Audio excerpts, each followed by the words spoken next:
నమస్కారం వార్తలకు స్వాగతం. ముందుగా ముఖ్యాంశాలు. టీడీపీ మహిళా లీడర్ పంచమార్తి అనురాధ ప్రెస్ మీట్. మాజీ ముఖ్యమంత్రి జగన్మోహన్ రెడ్డిపై ఫైర్. మాజీ మంత్రి జగదీష్ రెడ్డి ప్రెస్ మీట్. కాంగ్రెస్ నేతలపై fire. YCP leader Ambati Rambabu media సమావేశం నిర్వహించారు. ఈ సందర్భంగా పలు అంశాలపై ఆయన మాట్లాడారు. మీద జగన్ కాంప్లికేటెడ్ పోలవరాన్ని జగన్మోహన్ రెడ్డి గారు ముఖ్యమంత్రి అయిన తర్వాత దాన్ని చాలా కాంప్లికేటెడ్ చేశాడు, సర్వనాశనం చేసేశాడు అనేటువంటి మాట. మళ్ళా Polavaram works to be over in 4 years అంటే పోలవరాన్ని పూర్తి చేయాలంటే కనీసం ఇంకా 4 సంవత్సరాలు పడుతుంది అనేటువంటి మాట చంద్రబాబు నాయుడు గారే మాట్లాడారు. మరొక ఇంగ్లీష్ పత్రికలో, చాలా ఫేమస్ పత్రికలో ఆయన మాట్లాడుతూ it will take 4 years to complete Polavaram 4 సంవత్సరాలకు కానీ పూర్తి కాదు అనేటువంటి మాట. ఇక్కడ ప్రజలు, మేధావులు, నీటిపారుదల మీద అవగాహన ఉన్నవారు, దీన్ని స్టడీ చేయాలనుకునేవారు, వారందరికీ నేను కొన్ని విషయాలు ఈ సందర్భంగా చెప్పాలనేటువంటి ఆలోచనతో ఉన్నా. అదేమిటంటే, ఇదే చంద్రబాబు నాయుడు గారి ప్రభుత్వం అధికారంలో ఉన్నప్పుడు 2019కి ముందు, మేము అధికారంలోకి వచ్చే ముందు ఏం చెప్పారు? శాసనసభలో చెప్పారు, బహిరంగంగా చెప్పారు. 2019కి అంటే 2018కే పోలవరం ప్రాజెక్టుని పూర్తి చేసి ఎన్నికలు వెళతాం అని శపథం చేశారు. ఆ తర్వాత మా ప్రభుత్వం వచ్చింది. మా ప్రభుత్వం కూడా 2022కు పూర్తి చేసి ఎన్నికలకు వెళ్తామనేటువంటి మాట మాట్లాడిన మాట వాస్తవం. ఆ తరువాత మేము రివ్యూ చేసుకొని వాస్తవాలన్నిటినీ కూడా క్రోడీకరించుకొని ఇది ఇప్పుడు సాధ్యపడేటువంటి అంశం కాదు, ఎప్పుడు పూర్తి చేస్తామో చెప్పలేనటువంటి పరిస్థితిలో పోలవరం ప్రాజెక్టు ఉన్నది అని తొలిసారిగా చెప్పినటువంటి వ్యక్తిని ఆ రోజు నేను ఇరిగేషన్ మంత్రిగా. ఎందుకు చెప్పాను? ఇవాళ మీరు ఏం చేస్తున్నారు? నేను ఒకటి మనవి చేస్తున్నా, దయచేసి ప్రజలు అర్థం చేసుకొని, ఇవాళ మేము ఓటమి పాలై ఉన్నాం. చంద్రబాబు నాయుడు గారు గెలిచున్నారు కూటమిలో, ఆయన ద్విగుణీకృతమైన ఉత్సాహంలో ఉన్నాడు. అంత మాత్రాన ఆయన అబద్ధాలు చెప్తే నిజాలు ఎలా అవుతాయని అడుగుతాం.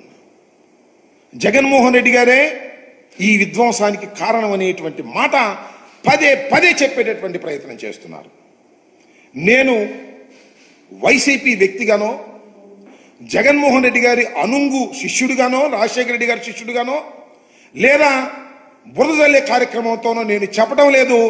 హృదయపూర్వకంగా మనస్ఫూర్తిగా చెప్తున్నా, చంద్రబాబు నాయుడు గారు 2019కి పూర్వం చేసినటువంటి ప్రధానమైన తప్పిదం వలనే ఈ సంక్షోభం ఏర్పడిందని నేను మనవి చేస్తున్నాను. 4 సంవత్సరాలు అంటున్నాడు, 4 సంవత్సరాలు కూడా పూర్తవుద్దని నాకు నమ్మకం లేదు. 4 సంవత్సరాలని ఆయన మొన్నే అనేసేస్తున్నాడు. నిన్న 4 సంవత్సరాలు పడుతుంది అని అధికారులు చెప్పారు అని మీకు గుర్తుందా లేదా? నారా చంద్రబాబు నాయుడు గారితో సైతం కూటమిలో సభ్యులందరూ కూడా ఎప్పుడు మీరు పూర్తి చేస్తారు అంటే చెప్పలేనటువంటి మంత్రి ఒక మంత్రి అన్నారు. నేను మనవి చేస్తున్నా, ఇవాళ ఈ ప్రాజెక్ట్ ఇంత ఆలస్యం కావడానికి చంద్రబాబు నాయుడు గారు అధికారంలోకి వచ్చి జగన్మోహన్ రెడ్డి అంటున్నాడు, మేము అధికారంలోకి వచ్చి చంద్రబాబే అంటున్నాం. పరస్పర ఆరోపణలు చేసుకుంటున్నాం, పరస్పరం ఒకరి మీద ఒకరు బురద జల్లుకుంటున్నాం అనుకోండి కాసేపు. అయితే వాస్తవాలు గమనించలేరు ప్రజలు, వాస్తవాలు చెప్పుకోలేమా ప్రజలకి? వారికి మీడియా శక్తి ఉంది, వారి ఇష్టం వచ్చినట్టు రాసేస్తున్నారు. కానీ ప్రజలకు విఘ్నత ఉంటుంది, మేధావులకు విఘ్నత ఉంటుంది, ఇరిగేషన్ మీద అవగాహన ఉన్న వాళ్ళకి ఉంటుంది. ఎక్కడ తప్పు జరిగింది? ఇది ప్రధానమైనటువంటి కీలకమైన కోర్ ఇష్యూ. ఎక్కడ తప్పు జరిగింది? జగన్మోహన్ రెడ్డి గారి టైంలో తప్పు జరిగిందా? నారా చంద్రబాబు నాయుడు గారి టైంలో తప్పు జరిగిందా? నేను మనవి చేస్తున్న జగన్మోహన్ రెడ్డి గారి హయాములో ఏ విధమైన తప్పిదము జరగకపోగా వేగవంతంగా ప్రాజెక్టును పూర్తి చేయడానికి ప్రయత్నం చేశామని మనస్ఫూర్తిగా చెప్పదలుచుకున్నా. దానికి వివరాలు కావాల్సి వచ్చినా చెప్తా. చంద్రబాబు నాయుడు గారి హయాంలో పూర్తిగా తప్పిదం జరిగింది. ఎందుకు రాంబాబు గారు ఇలా బురద జల్లి కార్యక్రమం చేస్తున్నారు చంద్రబాబు నాయుడు గారిని అంటే దానికి సమాధానం చెప్తా. నేను ఒకటే మనవి చేస్తున్నా, ఇది చాలా వైవిధ్యం కలిగినటువంటి ప్రాజెక్ట్, ప్రపంచంలోనే చాలా అరుదైనటువంటి ప్రాజెక్ట్. ఈ ప్రాజెక్ట్లో డయాఫ్రమ్ వాల్ అనేది చాలా కీలకమైనది. డయాఫ్రమ్ వాల్ అనేది చాలా కీలకమైనది. డయాఫ్రమ్ వాల్ నిర్మాణం చేయవలసింది ఎప్పుడు అంటే 2 కాఫర్ డ్యాములు పూర్తి చేసిన తరువాత మాత్రమే. మరొక్కసారి చెప్తున్నా, 2 కాఫర్ డ్యాములు, ఎగువ కాఫర్ డ్యామ్, దిగువ కాఫర్ డ్యామ్, 2 కాఫర్ డ్యాములు పూర్తి చేసిన తరువాత మాత్రమే డయాఫ్రమ్ వాల్ స్టార్ట్ చేయాలి. మీరేం చేశారు? మీరు చేసింది ఒకటే, డయాఫ్రమ్ వాల్ స్టార్ట్ చేశారు, ఎగువ కాఫర్ డ్యాము స్టార్ట్ చేశారు, దిగువ కాఫర్ డ్యాము స్టార్ట్ చేశారు, డైవర్షన్ ఆఫ్ ది నదిని స్టార్ట్ చేశారు. అన్ని సైమల్టేనియస్గా స్టార్ట్ చేశారు.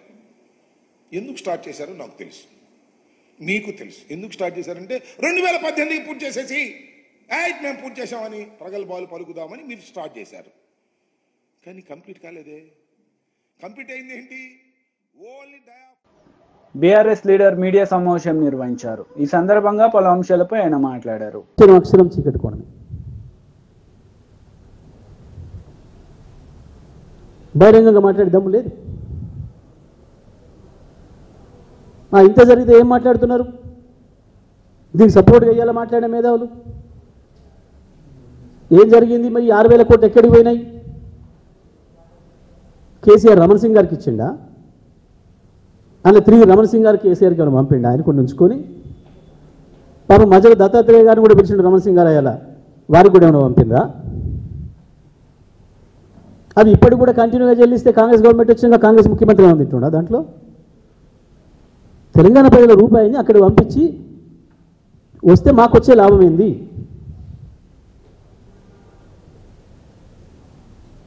ఏందన్నట్టు ఎంత స్పష్టంగా ఉన్న విషయం.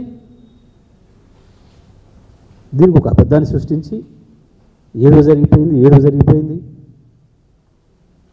చెప్పాలి. ఎగిరెగిరి మాట్లాడుతున్న బండి సంజయ్ రమణ సింగ్ను ప్రాసిక్యూట్ చేయమని చెప్పాలి.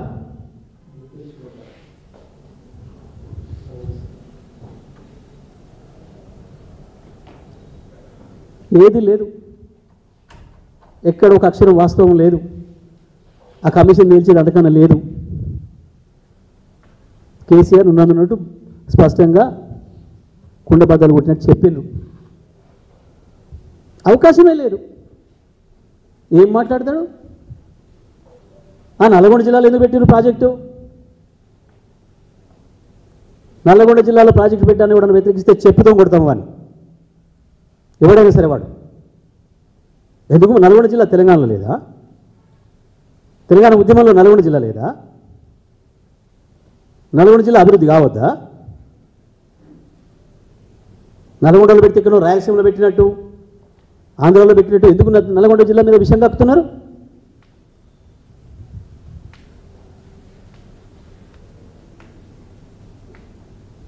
కోదండరామ్ నల్గొండ జిల్లా కనబడతలేదా? తెలంగాణ ఉద్యమంలో మీ అందరికంటే ఎక్కువ కొట్లాడింది మేము నల్గొండ జిల్లా.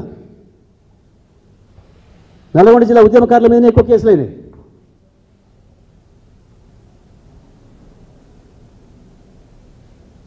నల్గొండలో పవర్ ప్రాజెక్ట్ పెట్టడం తప్పని మాట్లాడుతారు ఒక్కొక్క విధవ. గమనిస్తున్నారు నల్గొండ జిల్లా ప్రజలందరూ కూడా. మాకాడ ఉన్న దద్దమ్మ నాయకుల గురించి కూడా చూస్తున్నారు. ఆనాడంతే సమైక్య ఆంధ్రప్రదేశ్లో కూడా ఆనాడు నాగార్జున సాగర్ నీళ్ల విషయంలో నష్టం జరిగిన అనేక ప్రభుత్వ పథకాలకి నిధుల కేటాయింపులో నష్టం జరిగిన ఒక్కనాడు కూడా నోరు తెరిచి మాట్లాడలేదు సన్యాసులు. ఆంధ్రలో చెప్పులు మోసుకుంటే తిరిగిండు సీట్ల కొరకు, బీఫామ్ల కొరకు. ఆ తర్వాత మంత్రి పదవుల కొరకు ఒకరికోడు వెన్నుపోటు పొడుచుకుంటాం. మళ్ళీ ఇవాళ అదే పద్ధతిలో ఉంటున్నారు. నల్గొండ జిల్లాలో ప్రాజెక్ట్ పెట్టడం అనేది మా హక్కు, తప్పకుండా.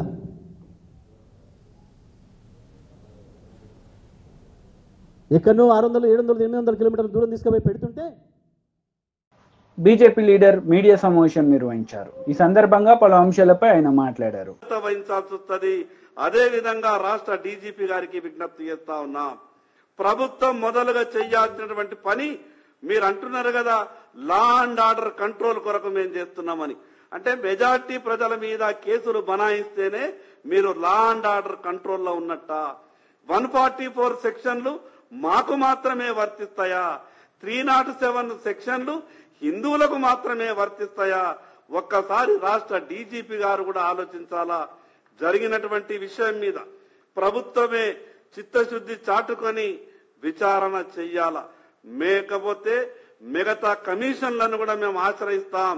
జరిగినటువంటి విషయాల మీద వాస్తవాలు బయటకు వచ్చే వరకు భారతీయ జనతా పార్టీ పోరాటం చేస్తుందని సందర్భంగా తెలియజేస్తున్నాం.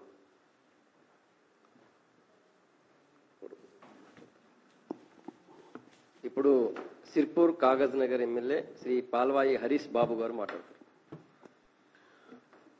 షార్ట్ నోటీస్లో విచ్చేసిన పత్రికా మిత్రులకు సాయంకాలం పూట శుభాభినందనలు. నాతో పాటు ప్రెస్ మీట్లో పాల్గొంటున్న వారు ఆదిలాబాద్ శాసనసభ్యులు శ్రీ పాయల్ శంకర్ గారు, రాష్ట్ర అధికార ప్రతినిధి శ్రీ సంగప్ప గారు, రాష్ట్ర కార్యవర్గ సభ్యులు ముస్తాపురి అశోక్ గారు. ఇవాళ ప్రధానంగా మేము మహిళా మోర్చా అధ్యక్షురాలు డాక్టర్ శిల్పారెడ్డి గారు, ఇవాళ నేను మా ప్రతినిధి బృందం పాయల్ శంకరన్న గారితో కలిసి principal chief conservator of forest PCCF Dobriyal గారిని, పీసీసీఎఫ్ పర్గైన్ గారిని అరణ్య భవన్లో కలిసి వచ్చినాం. ఆ విషయాన్ని మీతో పంచుకోవడానికి ఈ పత్రికా విలేకరుల సమావేశంలో మాట్లాడుతున్నాం. రాష్ట్రంలో మళ్ళీ పోడు భూముల మీద ఫారెస్ట్ అధికారుల దౌర్జన్యాల దాష్టీకాలు తారాస్థాయికి పోయినాయి. మీరు చూడండి, అసెంబ్లీ ఎన్నికల సమయాన కాంగ్రెస్ ప్రభుత్వం పోడు భూముల జోలికి పోలేదు. అంటే అసెంబ్లీ ఎన్నికల తర్వాత పార్లమెంట్ ఎన్నికలు వచ్చే వరకు, పార్లమెంటు ఎన్నికలు మే 13న అయిపోగానే దొడ్డిదారిన మరి వరకు ఓరల్ ఆర్డర్స్ ఇచ్చిండ్రా, రిటర్న్ ఆర్డర్స్ ఇచ్చిండ్రా మాకు తెలియదు, కానీ మే 14 నుంచి మొదలుపెట్టిండ్రు ఫారెస్ట్ అధికారులు. ఎక్కడెక్కడ పోడు భూములు ఉన్నాయని ఐడెంటిఫై చేస్తూ వాటిని స్వాధీనపరుచుకునే కార్యక్రమం, పోడు ల్యాండ్ రిట్రీవల్ అని చెప్పి మొత్తం ప్రాణహిత పరివాహక ప్రాంతం నుంచి మొదలు పెడితే గోదావరి పరివాహక ప్రాంతం, ఆదిలాబాద్ నుంచి మొదలు పెడితే ఇల్లెందు వరకు మొత్తం పోడు భూములన్నీ రణరంగాన్ని తరపిస్తున్నాయి.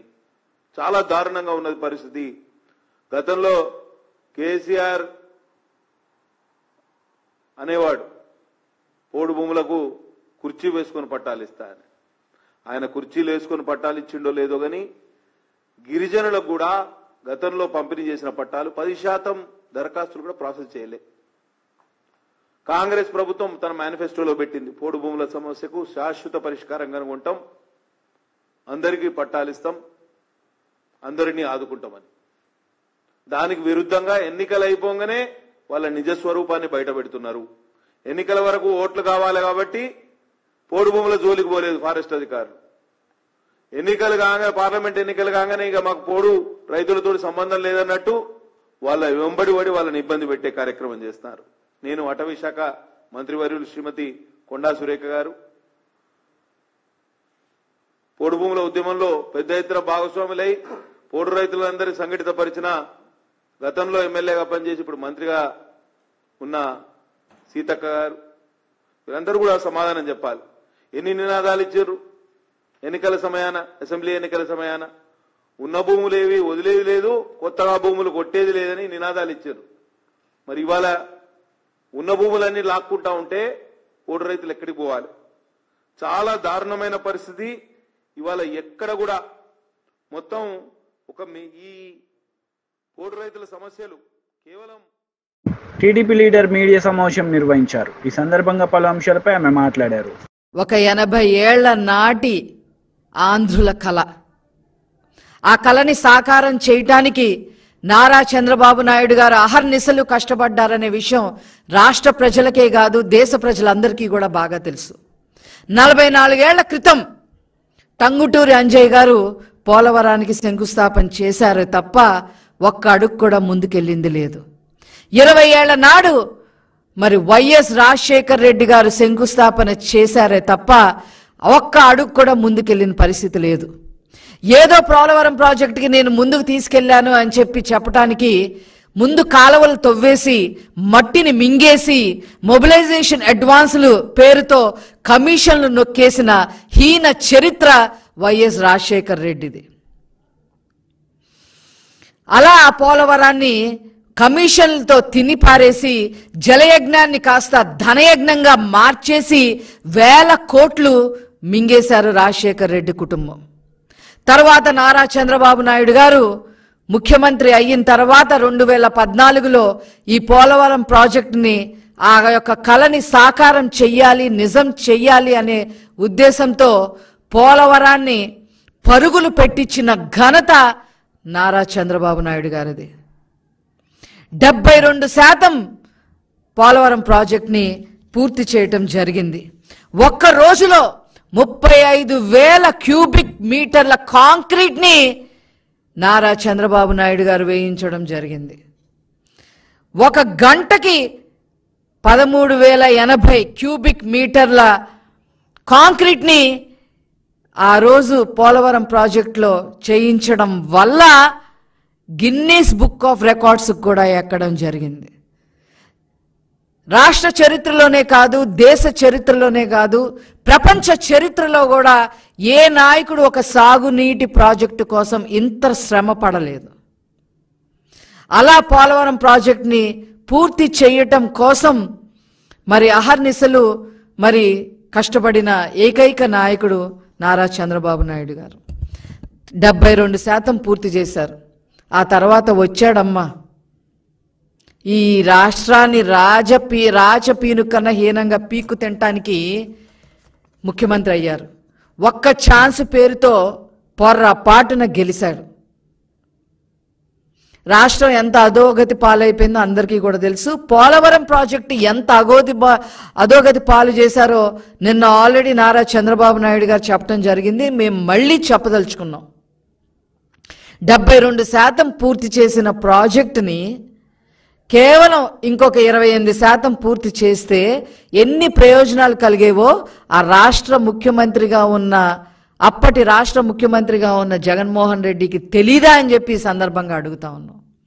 ఏ రకంగా అయితే రాజధాని నాశనం చేశాడో అదే విధంగా రివర్స్ టెండరింగ్ పేరుతో కాలయాపనలు చేసి 20లో పూర్తి చేస్తాం, 21లో పూర్తి అయిపోతుంది, 22లో పూర్తి అయిపోతుంది, 23 పూర్తి అయిపోతుంది, ఇంకేముంది అని చెప్పి అక్కడ ఒక పనికి మాలిన మంత్రుల్ని, ఒకడు ఆ అనిల్ కుమార్ యాదవ్, ఆ తర్వాత అంబటి రాంబాబు.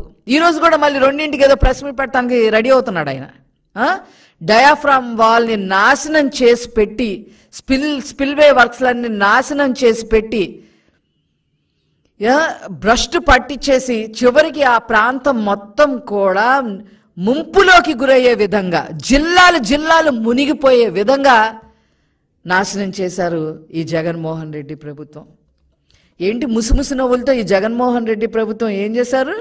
అక్కడ కేసీఆర్ 1 మీటర్ తగ్గించవయ్యా, 145 మీటర్లకు గాను 1 మీటర్ తగ్గించవయ్యా అంటే ఈయన ఏకంగా 4 మీటర్లు తగ్గించేశారు. అందుకనే పోలవరంలో మీ పార్టీ మునిగిపోయింది, అక్కడ కేసీఆర్ ప్రభుత్వం కాళేశ్వరంలో మునిగిపోయిందని చెప్పక తప్పదు. ఆ పార్టీ ఇంత దారుణంగా చేసిన వీళ్ళకి మరి ఏ గతి పట్టిద్దో ప్రజలే చెప్పాల్సిన అవసరం ఉంది అని చెప్పి ఈ సందర్భంగా తెలియజేస్తా ఉన్నా. ఏంటి పోలవరం? ఇంకా కొత్తగా వచ్చిన యూత్కి కానీ కొత్తగా వచ్చిన ఓటర్స్కి కానీ తెలియాల్సిన అవసరం ఉంది అని చెప్పి ఈరోజు తెలుగుదేశం పార్టీ తరఫున మేము భావించి ఈరోజు కొన్ని విషయాలు మేము ముందుకు తీసుకొస్తా ఉన్నాం. ఈ పోలవరం గనక పూర్తి అయితే సాగునీటి సౌకర్యం మరి 7,20,000 ఎకరాలకి సాగునీటి సౌకర్యం కలుగుతుంది. ముఖ్యంగా విశాఖపట్నం జిల్లాలో 1,50,000 ఎకరాలకి సాగునీటి అందించే పరిస్థితి వస్తుంది. తూర్పుగోదావరి జిల్లాలో 2.5 లక్షల ఎకరాలకి సాగునీటి సౌకర్యం వచ్చే అవకాశం ఉండేది.